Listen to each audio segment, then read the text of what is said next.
एक मुलाकात ऐसी शख्सियतों के साथ जिन्होंने दिया है अपने जीवन को एक नया मुकाम। रूबरू कराएंगे ऐसी कुछ हस्तियों के साथ एक खास शख्सियत के साथ मुलाकात जयदेव पटेल के साथ नंबर 1 इंडिया न्यूज पर। नमस्कार व्यूअर्स, मैं जयदेव पटेल और आप देख रहे हैं नंबर 1 इंडिया न्यूज। आपका एक बार फिर स्वागत है एक खास अतिथि के साथ मुलाकात प्रोग्राम में। आज हम बात करेंगे लोकसभा चुनाव को लेकर महाराष्ट्र में किस तरह की खास तैयारी की गई है और एनडीए का इस बार का जो लक्ष्य है 400 पार, इसको बीजेपी कैसे हासिल करेगी और इसको लेकर महाराष्ट्र में कितनी सीटें आने की उम्मीद है। इन्हीं तामों पर बात करने के लिए हमारे साथ खास सम्मान है महाराष्ट्र बीजेपी के प्रभारी और उत्तर प्रदेश के पूर्व उप मुख्यमंत्री डॉक्टर दिनेश शर्मा। दिनेश शर्मा जी का बहुत स्वागत है आज हमारे प्रोग्राम में। बहुत धन्यवाद आपका। दिनेश शर्मा जी, आपसे मेरा पहला सवाल है कि महाराष्ट्र में इस बार जो तैयारियां की गई है लोकसभा चुनाव को लेकर कितनी है और इससे आप कितना संतुष्ट हैं? मैं देखिए संतुष्ट नहीं, बहुत ज्यादा प्रसन्न हूं। और अभी भी आपने देखा सारे मोर्चे प्रकोष्ठ की बैठक अभी चल रही थी। पूरे महाराष्ट्र में एक मोदी नाम का जादू चल रहा है और मोदी जी को तीसरी बार प्रधानमंत्री बनाने के लिए जिसे लग रहा है कि हर जाति और धर्म का व्यक्ति अपने हाथ में नेतृत्व लेकर आगे आया है। ये पहला चुनाव आजादी के बाद मुझे दिखता है जिसको जनता ने स्वयं इसकी बागडोर अपने हाथों में ले ली है। आज मुद्दे बलवती नहीं है, क्योंकि जो मोदी जी ने कहा वो मोदी जी ने किया। 370 हटाई, 35 हटाया, सीए लागू किया, ट्रिपल तलाक वो किया, श्री राम जन्मभूमि मंदिर का निर्माण किया, काशी कॉरिडोर बनाया। यानी अगर आप देखो तो जो भी बोला संकल्प पत्र में वो किया। यानी लोगों ने इसको मोदी की गारंटी माना। आज कोई पूछता ही नहीं कि आपका मुद्दा क्या है। वो जानते हैं कि जो कहा वो भी किया और जो मोदी जी ने नहीं कहा वो भी किया। तो मोदी जी आज एक विश्वास का नाम है। मोदी एक काम की गारंटी स्वयं में है। इसलिए जो मोदी नाम है वो आज महाराष्ट्र में सर पर चढ़कर बोल रहा है। डॉक्टर दिनेश शर्मा जी, महाराष्ट्र में सीट शेयरिंग को लेकर के जो कुछ जगह पे जो एक विवाद जो उत्पन्न हो रहा है या फिर ये कहेंगे जो एक नाराजगी व्यक्त कर रहे हैं लोग। ना बीजेपी में नहीं, नाराजगी विपक्ष में हो रही है। बीजेपी में कहीं आपने सुना कुछ, कहीं नाराजगी आई नहीं आई। बीजेपी का कार्यकर्ता कैडर बेस्ड पार्टी का कार्यकर्ता है। जो नेतृत्व निर्णय लेता है बीजेपी का कार्यकर्ता उसको मान लेता है। इसलिए बीजेपी में असंतोष नाम की चीज नहीं है। बीजेपी के सहयोगी दलों में कोई ऐसी बात नहीं है।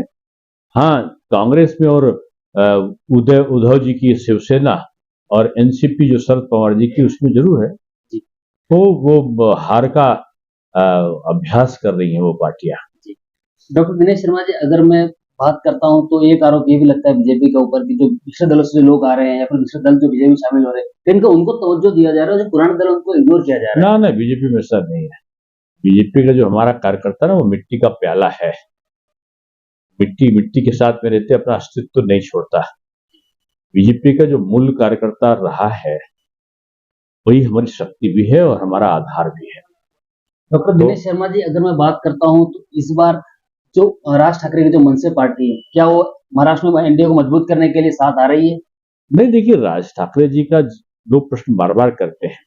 उनका एजेंडा बिल्कुल साफ है और वो है हिंदुत्व का एजेंडा, सनातन की रक्षा हो।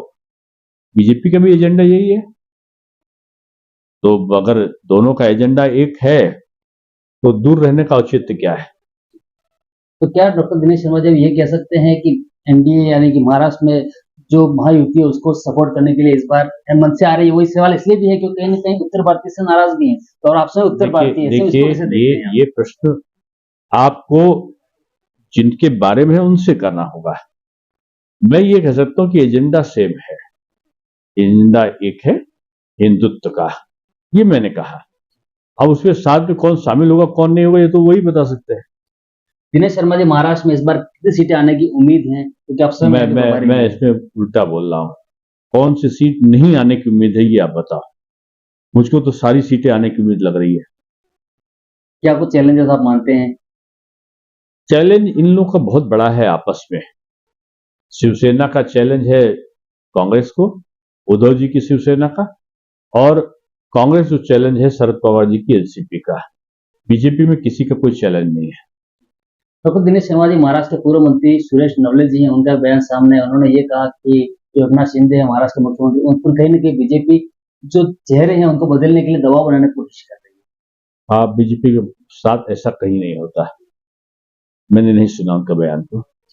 सर आपसे हमारा एक आखिरी सवाल है कि उद्धव गुट के संजय राउत जो है वो बार-बार बयान देते रहते हैं, कभी प्रधानमंत्री को लेकर कभी तानाशाह कहते हैं, तो कभी कहीं कॉमेडियन सिंह की तुलना कर देते हैं। इस पर क्या कहेंगे आप? नहीं, देखिए मैं उनको बहुत सम्मान करता हूँ और जब भी तनाव में रहता हूँ तो या तो कपिल शर्मा शो खोलता हूँ या संजय राउत जी के बयान को खोलता हूँ।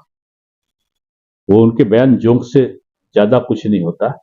उनके बयानों में हंसी होती है, उनके बयान में व्यंग होता है, उनके बयान को कोई गंभीरता से नहीं लेता। वो मजाक के लिए प्रयोग होते हैं उनके बयान। दिनेश शर्मा जी आपसे मैं एक कमेंट और चाहूंगा, महाराष्ट्र में चुनाव है, ऐसे में आप महाराष्ट्र जनता से क्या अपील करेंगे जिससे कि पहले ज्यादा इस बार वोट का जो रेशो है वो बढ़े? मैं अपना मतदान जरूर करिए और मतदान करके ये राष्ट्र रक्षा यज्ञ है, इस राष्ट्र रक्षा यज्ञ में मोदी जी को पूरे मन से बहुमत दीजिए और महाराष्ट्र पूरे देश का नेतृत्व करे, यही मेरी अपील है। दिनेश शर्मा जी आपने हमारे लिए समय निकाला, उसके लिए आपका बहुत धन्यवाद। बहुत धन्यवाद, बहुत आभार।